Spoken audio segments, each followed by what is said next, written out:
आज आपकी मुलाकात हम करवाने जा रहे हैं एक खातून ठेकेदार से।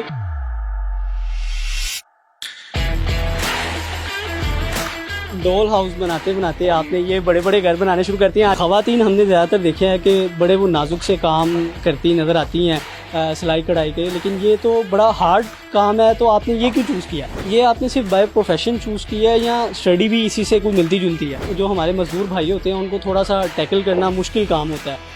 वो ये कहते हैं कि जब तक ठेकेदार सर पे हो तब तक काम नहीं करता। तो क्या आपका भी यहाँ पर होना ज़रूरी होता है? एक टीम मखसूस होती है हर ठेकेदार की कि यही टीम जो है हमारे साथ काम करेगी। तो क्या आपकी भी टीम मखसूस है? तो जब आप टीम बना रही थी तब क्या मुश्किलात का सामना करना पड़ा? मतलब लोग आसानी से जुड़ गए थे, उन्होंने कहा कि ठेकेदार कौन है, पता चलता था आगे ठेकेदार नहीं है। आपका एक छोटा सा टेस्ट ले लें कंस्ट्रक्शन के हवाले से, क्योंकि कई लोग ये ना समझे कि हमने ऐसे किसी को खड़ा करके तो हमने ये बता दिया कि खातून ठेकेदार है। ये जो दीवार का साइज़ रखा जाता है कमरे के अंदर, वो क्या होता है? मतलब अमूमी तौर पे जो एक मेन वॉल होती है, एक जो अंदर वाली वॉल होती है, उनके फ़र्क होता है। तो क्या साइज़ क्या चल रहा है? इस मसाले की बात करें तो इसका एक कम्बिनेशन होता है 2 4 3 4 इस तरह करके। तो वो क्या सूटेबल कौन सा है? दीवार में अक्सर मैंने देखा है कि जो ऊपर वाली दीवार होती है ना, उसमें दरार आ जाती है ज़्यादातर। उसकी क्या वजूहात होती हैं? अगर उसको इग्नोर करना हो तो वो क्या तरीक़ेकार क्या हो? जिस तरह से ये लगाई गई हैं, तो क्या ये बेहतरीन फॉर्मेशन है आज के हालात में? मतलब हम सितंबर 2023 में वीडियो रिकॉर्ड कर रहे हैं, तो जो आज के हालात हैं उसमें एक नॉर्मल एक मिडिल क्लास के लिए 5 मरले का घर जो है वो कितने में बनाया जा सकता है? अस्सलाम वालेकुम जी, पब्लिक डिजिटल पे आप देख रहे हैं फैज़ान चौधरी को। घर बनाते हुए ठेकेदार तो आपने बहुत से देखे होंगे, लेकिन आज आपकी मुलाकात हम करवाने जा रहे हैं एक खातून ठेकेदार से।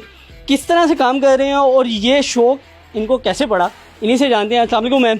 जी अस्सलाम वालेकुम। वालेकुम सलाम। मैम, ख़वातीन हमने ज़्यादातर देखे हैं कि बड़े वो नाजुक से काम करती नज़र आती हैं सिलाई कढ़ाई के, लेकिन ये तो बड़ा हार्ड काम है। तो आपने ये क्यों चूज़ किया? ये क्यों चूज़ किया? क्योंकि मेरी हॉबी थी ये चूज़ करना। अच्छा। और मुझे मज़ा आता था जब मैं ये काम होते हुए देखती थी। थोड़ा सा शुरू में आया ऑफेंस के भाई खातून होके इस तरह के काम आप कैसे कर सकती हैं? धूप है, अब ये देखें पसीना किस तरह बिल्कुल आ रहा है, और भाई हार्ड काम है, नेचर भी हार्ड है, रंग भी खराब होता है, स्किन भी आपकी खराब होती है। लेकिन होता है ना, शौक होता है किसी चीज का, रेत का, मिट्टी का, ईंटों का, कोई चीज बनाने का। तो बस उसी चक्कर में आ गई, और जब देखा कि ये काम तो और भी मजे का है। जब आप एक घर बनाते हैं और घर बना के उसको बना हुआ सामने देखते हैं, उसमें लोग रह रहे होते हैं और खुश हो रहे होते हैं, तो वो एक फीलिंग ही अलग होती है। तो बस फिर हमने कहा हम भी क्यों पीछे हटें। तो ये कब से स्टार्ट किया आपने और स्टार्ट में क्या मुश्किलात पेश आई वो हमारे नाज़रीन से शेयर करें? क्योंकि अमूमी तौर पे एक तो ख़वातीन को वैसे ही काम नहीं करने दिया जाता, और अगर वो करें तो उनको बहुत सी हर्डल्स फेस करनी पड़ती हैं। उन हर्डल से कैसे निकला जाए, ये आपकी स्टोरी से मोटिवेट होंगे बहुत से लोग देख के। हर्डल्स आई, घर वालों ने तो बहुत सपोर्ट किया, ये नहीं अच्छा। है कि घर वालों ने नहीं किया। इवन के इन लॉज ने भी बड़ा सपोर्ट किया मुझे। ठीक है। हाँ, माशरे की तरफ से थोड़े से ऑफेंस थे, क्योंकि जिस तबके के साथ आप काम कर रहे होते हैं वो थोड़ा सा आपको नहीं वो करने देता, ये नहीं होता।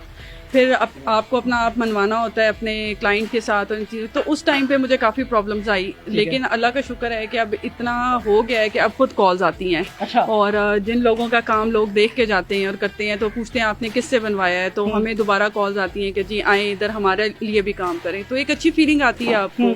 तो बस इसी तरह अब अल्लाह का शुक्र है। अच्छा मैम, ये आपने सिर्फ बाय प्रोफेशन चूज़ किया है या स्टडी भी इसी से कोई मिलती जुलती है? स्टडी मेरी बिल्कुल डिफरेंट थी। स्टडी मेरी थी फैशन डिज़ाइनिंग। अच्छा। क्योंकि मुझे कलर्स का और स्कल्पचर बनाने का और इस तरह की चीज़ों का बहुत शौक हुआ करता था। लेकिन फिर हुआ ये कि थोड़ा जिसको कलर्स का और ड्राइंग का शौक होता है, उसको इंटीरियर का भी पता होता है, उसको सेंस होती है कलर्स की और ये वो। फिर मैंने जब देखा, क्योंकि शुरू में आपको अपनी चॉइस का खुद भी नहीं पता होता, लेकिन फिर जब मुझे ऐसा ऐसा अंदाजा हुआ कि नहीं मेरा शौक इस साइड पे ज़्यादा है, तो फिर मैंने डिफरेंट कोर्सेज किए इंटीरियर की तरफ। और जब मैं इंटीरियर में गई तो मुझे ये पता चला कि ये भी एक लाइन है, कंस्ट्रक्शन भी ज़रूरी है। तो इस वजह से फिर मैं इसको भी साथ लेके चली, और अब ये हो गया है कि अब मेरे लिए ज़्यादा आसान हो गया है। जो काम मैंने बाद में करके दिखाना होता है उसको मैं पहले से ही वैसे ही लेके चल रही होती हूँ। तो इसलिए अब मेरी 2 लाइंस इकट्ठी चल रही हैं, कंस्ट्रक्शन की भी और इंटीरियर डिजाइन। जी तो डॉल हाउस बनाते बनाते आपने ये बड़े बड़े घर बनाने शुरू करते हैं। आज एक घर साथ साथ विजिट करेंगे, थोड़ा सा दिखाएंगे। ये अभी यहाँ पे काम चल रहा है, तो ये क्या साइट है, थोड़ा सा इस बारे में बताएं। ये एक घर बन रहा है 10 मरले का, और इस वक्त हम इसकी 3री मंजिल पे खड़े हुए हैं। ठीक है। अभी ये इस साइड पे जहाँ आप दिखा रहे रहे हैं, ये इसका फ्रंट है और अभी ये ममटी बना रहे हैं यहाँ पे ऊपर तीसरे मंजिल की। ठीक है। तो क्लाइंट की रिक्वायरमेंट थी, जिस तरह से भी जो भी हमने नक्शा पास करवाया और जो उनकी रिक्वायरमेंट है उस हिसाब से फिर चीज़ें हो रही हैं अभी। ये मज़दूरों, जो हमारे मज़दूर भाई होते हैं, उनको थोड़ा सा टैकल करना मुश्किल काम होता है। वो ये कहते हैं कि जब तक ठेकेदार सर पे हो तब तक काम नहीं करता, तो क्या आपका भी यहाँ पर होना ज़रूरी होता है? नहीं, एक तो जो मेरे साथ सुपरवाइजर वगैरह हैं वो बहुत अच्छे हैं, वो संभाल लेते हैं चीज़ें। बहुत कम ऐसी चीज़ें होती हैं जब जहाँ पे कोई डिसीजन लेना होता है तो मेरे तक बात पहुँचती है, वरना ये होता है जितना मैं उनको बता के चली जाती हूँ वो सारा काम हो रहा होता है। दूसरी बात ये है कि इनके साथ टैकल करना, हाँ शुरू में प्रॉब्लम होती थी लेकिन अभी नहीं होती। आप यहाँ पे किसी से बात करके देखें या किसी को करके जिससे भी बात करके देखेंगे, हर बंदा ना इज्जत मांगता है। आप इनको इज्जत देंगे वो भी आपको इज्जत देंगे। तो शुक्र अल्हम्दुलिल्लाह ये प्रॉब्लम मेरे साथ बिल्कुल नहीं है। और एक टीम मखसूस होती है हर ठेकेदार की कि यही टीम जो है हमारे साथ काम करेगी, तो क्या आपकी भी टीम मखसूस है? बिल्कुल मखसूस है। लोग आते जाते रहते हैं, ये नहीं है कि नहीं आते, लेकिन जो पहले से कुछ लोग मेरे पहले दिन से साथ चल रहे हैं माशाल्लाह, उनको काफ़ी अरसा हो गया मेरे साथ, 4-4, 5-5 साल भी किसी को साथ हो गया है। और उनको मेरा पता है, मुझे उनका पता है, तो इस वजह से ना टीम बहुत ज़रूरी होती है। नए बंदे को आजमाने से बेहतर ये होता है कि आप पुरानी टीम को लेकर चलें। तो जब आप टीम बना रही थी तब क्या मुश्किलात का सामना करना पड़ा? मतलब लोग आसानी से जुड़ गए थे, उन्होंने कहा कि ठेकेदार कौन है, पता चलता था आगे ठेकेदार नहीं है? नहीं, टीम इतनी आसानी से नहीं बनी, टीम बड़ी मुश्किल से बनी। हर चीज़ के जैसे सुपरवाइज़र हैं तो वो काफ़ी चेंज हुए, कुछ मेरा मजाज नहीं मिलता था, कुछ उनका तरीकाकार मुझे पसंद नहीं आता था, तो इसलिए काफ़ी चीज़ें चेंज होती रही। और आपको थोड़ा सा शायद अंदाज़ा हो कि जब घर बन रहा होता है तो खाली घर बन नहीं रहा होता, उसमें बहुत चीज़ें होती है, इलेक्ट्रिशियन होती है, प्लम्बिंग होती है, इस तरह। तो मैंने मुख्तलिफ लोग मुख्तलिफ कामों के लिए रखे हुए हैं। अगर इलेक्ट्रिशियन है तो मेरे पास एक नहीं है, 4-5 लोग हैं मेरे पास, जिनको हमने मुख्तलिफ साइट्स पे लगाना भी होता है। फिर इस तरह से भी चलना होता है कि किसको क्या काम आता है। बहुत सारे ऐसे हैं जो हल्का फुल्का काम कर लेते हैं और बहुत सारे हैं जो अच्छा खासा बड़ा काम भी कर लेते हैं। आपका एक छोटा सा टेस्ट ले लें कंस्ट्रक्शन के हवाले से, क्योंकि कई लोग ये ना समझे कि हमने ऐसे किसी को खड़ा करके तो हमने ये बता दिया कि खातून ठेकेदार है।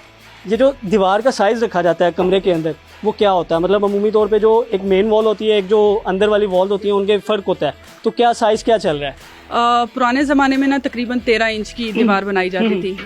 वो बड़ी इफेक्टिव भी होती थी वेदर के लिहाज से। उसमें ये होता था कि हवा और ठंड गर्म का जो है ना एक ख़ास तरीका होता है। अब हमने क्या कर दिया है, मतलब कि जो भी एक लॉ चल रहा है, एक तो खर्चा बहुत ज़्यादा हो जाता है, तो अंदर वाली वॉल जो है ना वो 9 इंच की रखी जाती है। इससे पतली रखेंगे जारी बात है, फिर वही नाकस चीज़ होती है। तो अंदर वाली वॉल को तकरीबन हम 9 इंच रखते हैं थ्रू आउट, और यही एक वो लॉ चलता है। बाकी आपके उस पर डिपेंड करता है क्लाइंट पे, अगर वो पैसा ज़्यादा लगाना चाह रहा है तो हम उसको 13 पे या 12 वगैरह पे भी ले जाते हैं, वो कोई इशू नहीं होता। अच्छा, अगर हम वॉल सिटी की बात करें ना, तो वहाँ अभी भी पुराने घरों में 13 इंच की ही वॉल यूज़ की गई है, और कहा यह जाता था जो 13 इंच की वॉल होती है वो मजबूती के लिहाज से बड़ी फ़ायदेमंद होती है। तो क्या आपको नहीं लगता कि जब हम 9 इंच पे शिफ्ट हुए हैं तो कोई फ़र्क पड़ेगा?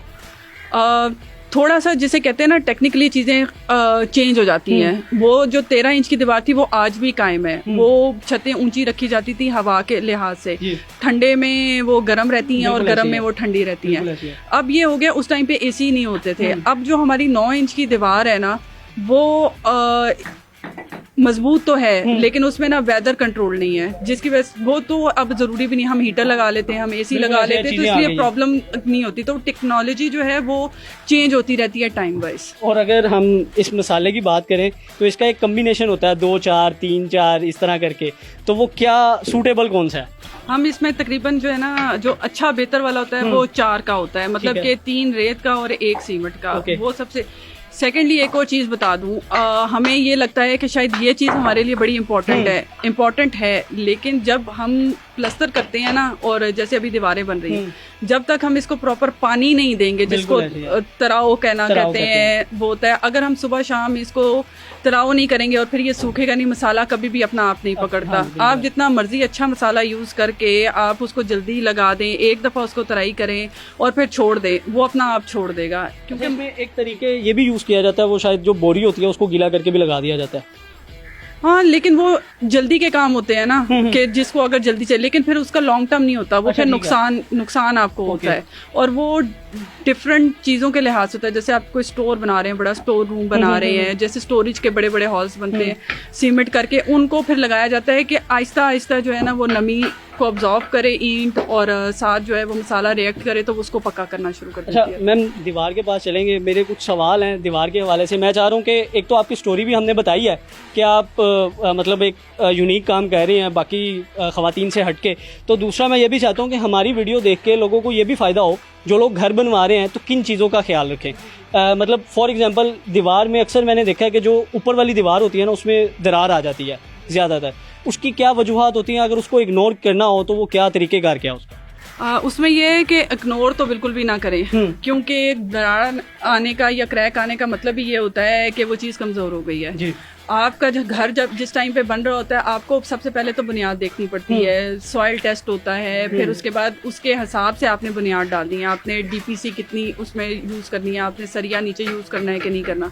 उसके बाद ये होता है कि फिर आपको एक चीज़ कहा जाती है लोड बेयरिंग, आपको वो चेक करना है। आप इतना बड़ा कमरा बना देते हैं और उसके दरमियान में बीमें नहीं डालते, उसका लोड जो है वो प्रॉपर छोटी दीवार पे, किसी दीवार पे नहीं है, कमज़ोर दीवार पे है, तो जाहिर बात है कमज़ोर दीवार ने फिर या तो उस साइड पे निकल जाना है या इस साइड पे निकल जाना है, तो उसमें क्रैक तो आएगा। इसमें ईंट की फॉर्मेशन का भी कोई किरदार होता है? मतलब ये जिस तरह से ये लगाई गई हैं तो क्या ये बेहतरीन फॉर्मेशन है? बेसिकली ज़्यादातर जो है ना वो हमारी यही फॉर्मेशन यूज़ होती है, लेकिन जिस टाइम पे हम पिलर लगा रहे होते हैं या हम साइडों पे पिलर खड़े करते हैं किसी भी लोड के लिए, उसमें फिर हम खड़ी ईंट यूज़ करते हैं। ठीक है। क्योंकि खड़ी ईंट के ऊपर जो है ना वो जोर फिर ज़्यादा अच्छे तरीके से आता है। अच्छा, आखिर में हम ये जानना चाहेंगे कि आज के हालात में, मतलब हम सितंबर 2023 में वीडियो रिकॉर्ड कर रहे हैं, तो जो आज के हालात हैं उसमें एक नॉर्मल एक मिडिल क्लास के लिए 5 मरले का घर जो है वो कितने में बनाया जा सकता है?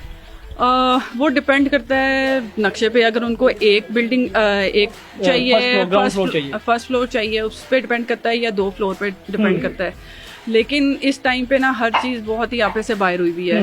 एक तो पेट्रोल की प्राइस जैसे कहते हैं रोज़ाना हो रही है, जिस पे हमें भी बहुत प्रॉब्लम आ रही है, क्योंकि हमारा मटेरियल जो है उसके साथ लिंक करता है, तो फौरी तौर पे जिसे कहते हैं ना चीज़ जंप पे चली जाती है। तो अभी यही है कि जब आप घर शुरू करें तो आप अपना एक बजट, अगर आपने फर्ज करें सोचा हुआ है कि जी 50 लाख में आपने बनाना है, जो नहीं बनता, अच्छा। एक फर्ज बता रही हूँ कि 50 लाख में बचाना है, तो आप अपने ज़हन में रखें कि इसने 25 ऊपर और जाना ही जाना है।